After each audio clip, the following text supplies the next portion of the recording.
వాక్యం ఎలాంటిదంట, రెండంచుల గల ఖడ్గమును చదువుతూ ఉండు. బాధ కలిగిందా? వాక్యాన్ని చదువు. కష్టంలో ఉన్నావా? వాక్యాన్ని చదువు. కుమిలిపోతూ ఉన్నావా? వాక్యాన్ని చదువు. కన్నీటి మధ్యలో ఉన్నావా? వాక్యాన్ని చదువు. ఒంటరితనంలో ఉన్నావా? వాక్యాన్ని చదువు. సొమ్మసిల్లిపోయి ఉన్నావా? వాక్యాన్ని చదువు. అపజయాలలో ఉన్నావా? వాక్యాన్ని చదువు. ఎవ్వరూ నన్ను అర్థం చేసుకోవడం లేదు అంటున్నావా? వాక్యాన్ని చదువు. అందరూ నన్ను వదిలిపెట్టేశారండి అంటున్నావా? వాక్యాన్ని చదువు. రోగక్షయము మీద ఉన్నావా? వాక్యాన్ని చదువు.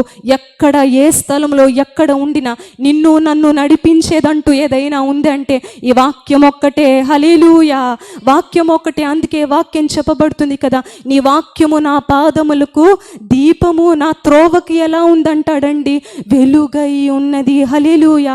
నీ త్రోవకు వెలుగుగా ఉందండి. నువ్వు ఎలా నడవాలో, ఎక్కడ నడవాలో, ఎలా నీ జీవితాన్ని ముందుకు తీసుకొని వెళ్ళాలో ఎవరిదో దగ్గరికి వెళ్ళి సలహాలు అడగొద్దు.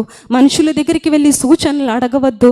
మనుషులు ఎదుటికి వెళ్ళి సజెషన్స్ని తీసుకోవద్దు. నువ్వు ఎలా బ్రతకాలో ఈ పరిశుద్ధ గ్రంథము నేర్పిస్తుందండి. నువ్వు ఎలా మాట్లాడాలో ఈ పరిశుద్ధ గ్రంథం నేర్పిస్తుంది. నువ్వు ఎలా మాట్లాడాలో, నువ్వు ఎలా స్పందించాలో, నువ్వు ఎలా నడవాలో ఈ వాక్యం నీకు నేర్పిస్తుంది. అందుకే వాక్యం చెప్పబడుతుంది కదా, ఈ వాక్యము నా బాధలలో నాకు ఏది ఇస్తుంది, నెమ్మది ఇస్తుందండి.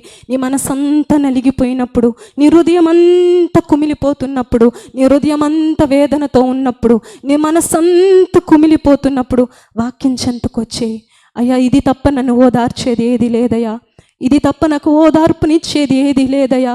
మనుషులు సూటిపోటి మాటలు అనొచ్చేమో, మనుషులు నేను ఇంకా కృంగతీయొచ్చేమో, నువ్వు కుమిలిపోయినప్పుడల్లా దేవుని సన్నిధానానికి వచ్చి ఈ వాక్యాన్ని చదువు. వాక్యం చెబుతుంది, ఈ వాక్యమే నాకు నెమ్మదినిచ్చేదు, నా బాధలలో నాకు నెమ్మదినిస్తుంది. ఈ వాక్యము నన్ను బ్రతికింపజేస్తుంది. చదువుతున్నావా ఈ వాక్యము?